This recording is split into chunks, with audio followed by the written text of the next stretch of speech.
Hey, welcome everyone to the Agency Sessions. I'm Jason Fisher, and we decided to unveil our vision to Omaha with some of the best and brightest minds in the community, to be able to build a narrative around how we're going to build this content creator hub, one of the first of its kind here in Omaha. We've been cooking up this idea for years, and now it's time to involve you, the listeners.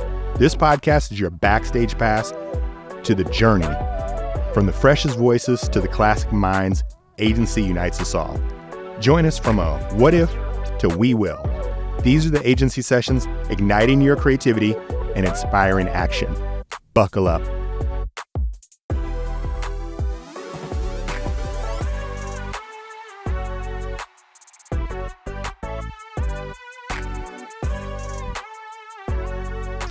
So, yeah, I wanted to kind of just touch from there because it was the moment where it was kind of wow, no one has ever taken, the assumption is that no one's ever taken any of the media, tape media specifically, from a whole era of news and journalism and television, and it doesn't exist online. It's not just Ben stuff, but just like really as a whole, a majority of it doesn't exist online. Like nothing ever happened. Like nothing ever happened. So I wanted to kind of just, think about that for a minute from like 1955 to 1980. Like if the Beatles, the moon landing, civil rights movement and everything else had never got put on tape, and all we had, and we do have tape, we do have media and film.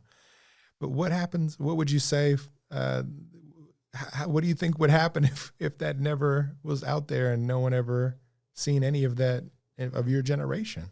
Well, you miss, there's so much you miss, but I don't think, it's always been the case with history throughout forever that the big things kind of make it, the really big pivotal moments in history, there's something written down about it. Right.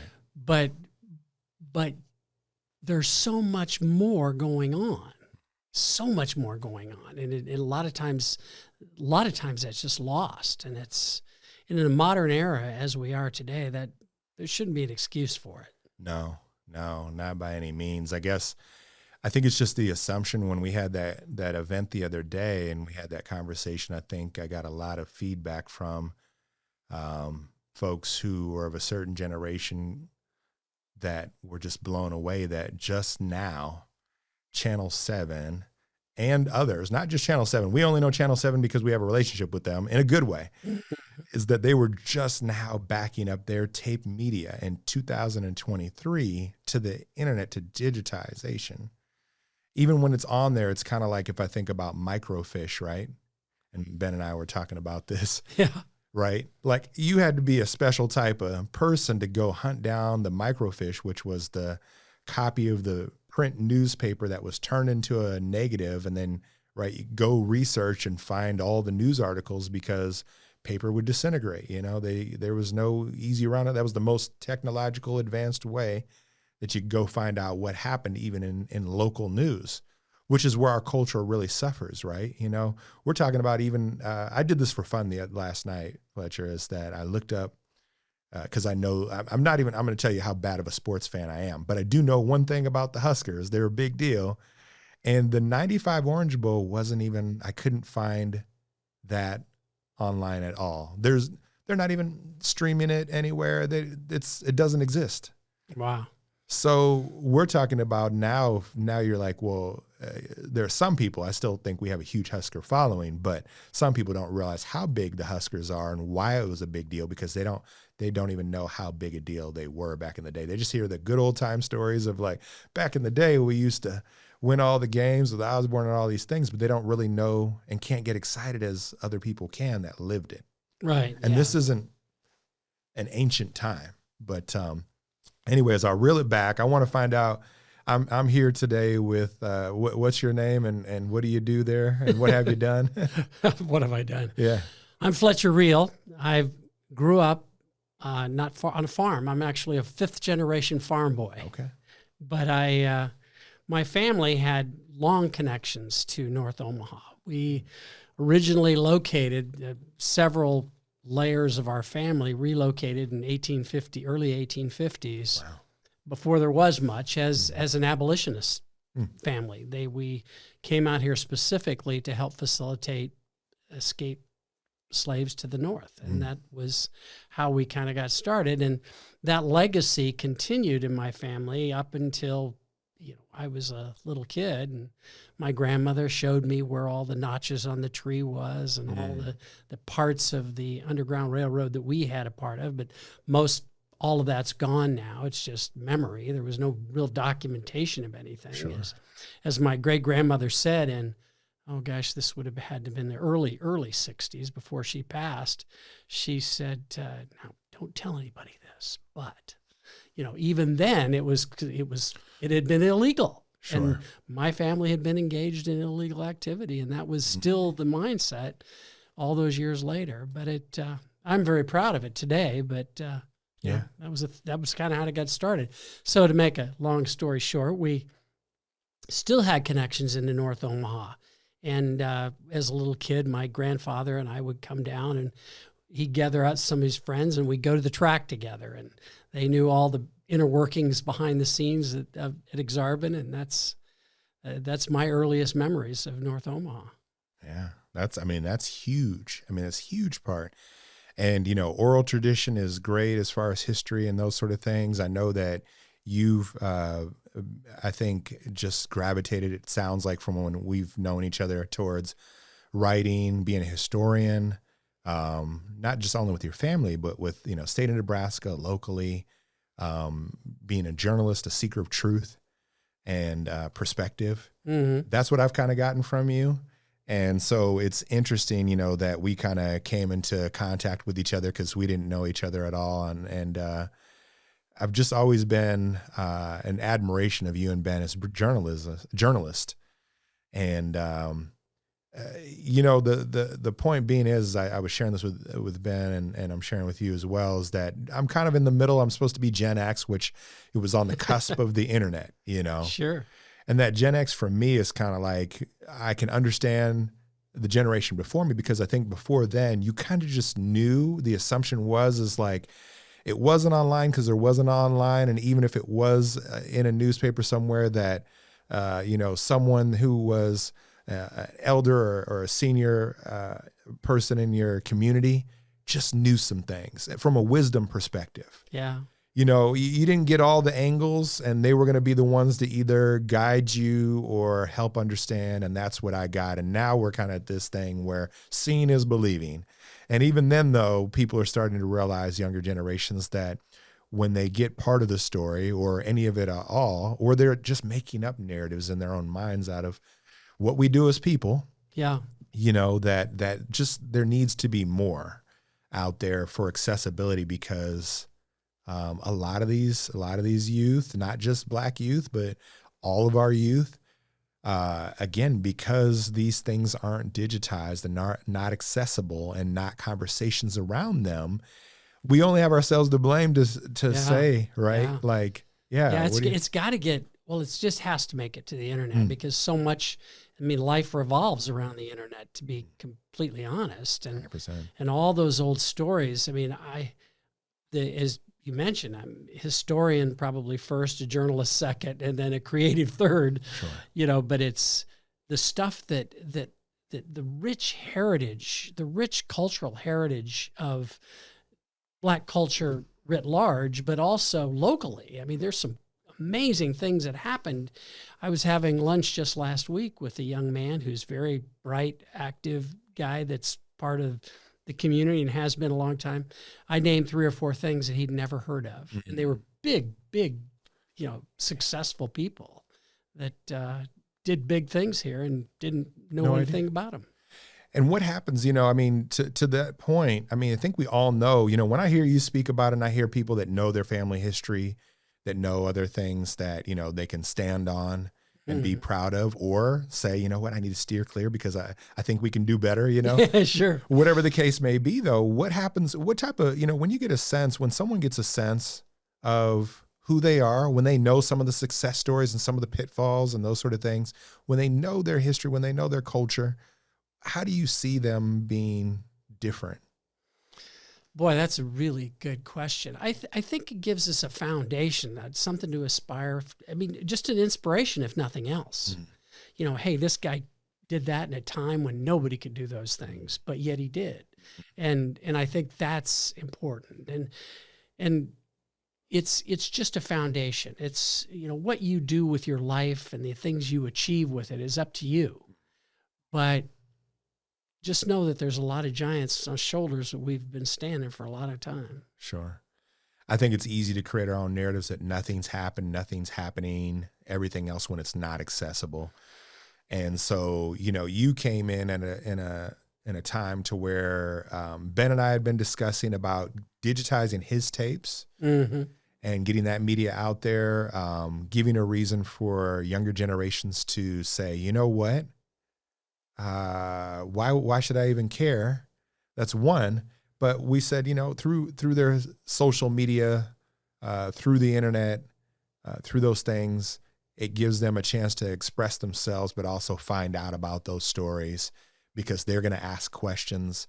We're going to put some of those elements in front of them to then have those own moments of realizing that they're not alone. They're not the first ones to go through a lot of the social injustices or the accomplishments, because it's not just about that, but also the progress that's happened. And that's a lot of the narrative too, is that because we look at nationally and it's just in our face so much, it's in our phones every minute of the day, of every waking hour, and it seeps into our consciousness that it's our reality, that everything that's happening in New York is happening right here. You know, anything across the globe is happening right here. And it starts to take a toll. But when I think people realize, and, you know, Ben and I were discussing this about that there is some progress, that there are people, like you said, that have done some magnanimous things that now all of a sudden you can say, you know what, if they did it, I can do it. Oh yeah. Well, and the interesting thing to me is, you know, our time is our time, and what we know is, you know, it expands with our own lifetimes, but the young people today, they aren't exposed to, and there's no way they could be exposed to all of things. And Sure. You mentioned Ben. I mean, Ben is a real live celebrity, and I'm just so, you know, grateful for his friendship, because, you know, people do not realize all the things that Ben has done. I mean, and how would they though? Well, that's just it. It's not there for them to feel and to see. But Right. When I was a kid, you know, Ben came in, and Ben was kind of a young militant. I mean, he was out there doing things to get attention for what needed to be doing, and he was doing it at a time when it was dangerous. It's easy to protest when everybody agrees with you. It's a lot different when almost nobody agrees with you. And that's where Ben comes from. And we discussed that, you know, saying that he was a militant in a time to where it was more dangerous than ever. It's commonplace now, but they don't realize why it's become commonplace, because it just seems so natural, because a lot of younger generations are born into it. Yeah. They think, you know, I think a lot of times they don't realize that their parents, that other people, their grandparents, aunt, nephew, nieces, uncles, all the people that are in their community, that it wasn't just Malcolm X, it wasn't just Martin Luther King.